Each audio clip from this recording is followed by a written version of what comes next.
Lakewood, good morning. Glad you're here. Will you join me in reading Matthew 9, 1 through 8? ESV again. If you're not an ESVer, that's okay, but that's what I'm in. 9, 1 through 8. Here we go.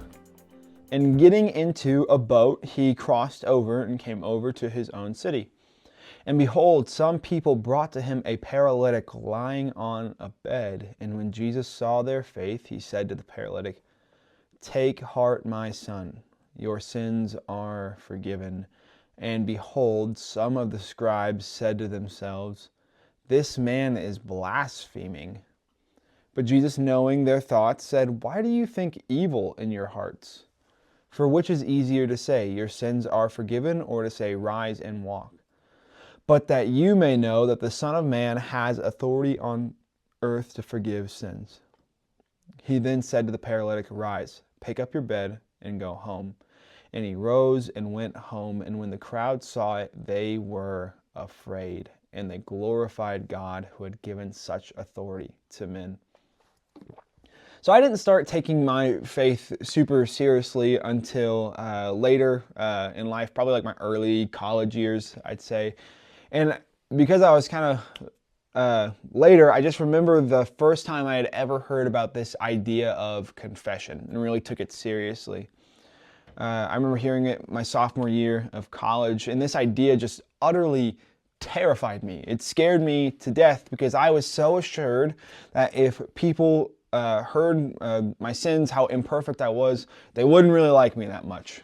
And so it scared me, but I was utterly convinced that I needed to do this. So I found one of my best buddies on my floor, and I tell him that I need to talk to him, and I take him to the side and I start telling him every way I'm imperfect, everything I've ever done wrong, my sins. And by the end of it, I'm crying and snotty, and it is as gross as it sounds, okay? And I'm just sitting there in silence after having said all that I had to say.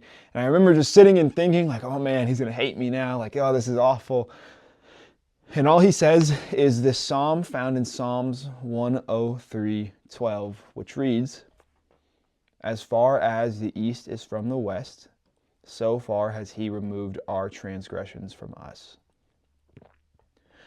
And I just remember the fear of rejection and this weight that I had been hanging on to, of just keeping my sins to myself and holding on, that I just got to keep this in, just wash away.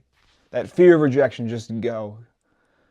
And such is the power in serving a God that not only forgives sins, but removes them from you, as if they were never there to begin with. See, in our passage today, what we see is a man approach Jesus asking to be healed, and Jesus forgives him of his sins first, right? So he walks up to Jesus and he says, "Hey, my legs ain't working." And Jesus says, "Hey, you're good. Forgiven of your sins." Just imagine the guy's like, "Well, great, appreciate it."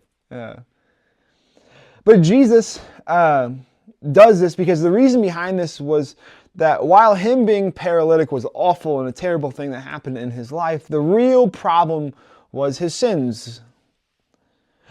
And this was also to show the scribes around him that Jesus does actually have the power to forgive sins. They may think of Jesus as this heretic, as this blasphemer, as the text says, for saying these words. But no, like, Jesus is the real deal. And so he forgives him of his sins, first priority, and then he heals his legs, second, to show him he is who he says he is. But there's this anger that starts to rise up in the hearts of the scribes that Jesus does not let hinder what he needs to do, because there is real power in being able to forgive someone's sins. It's important. While me and you do not have this power on our own to forgive someone's sins, we do know the one who does. So here's what I want me and you to get from this text this morning. Your sins are truly forgiven. They are truly forgiven because Jesus has the power to declare that so. He has paid for your forgiveness with his blood on the cross. If you've accepted him, you're forgiven. And secondly, if Jesus was willing to forgive sins despite the pressure from the scribes, would me and you be so bold as to share even when it's uncomfortable? Would we have eyes to see the lost sheep of McAlester, Oklahoma, and offer God's forgiveness to them all? Let us be as bold as Jesus in proclaiming His good news of forgiveness. Thank you, guys.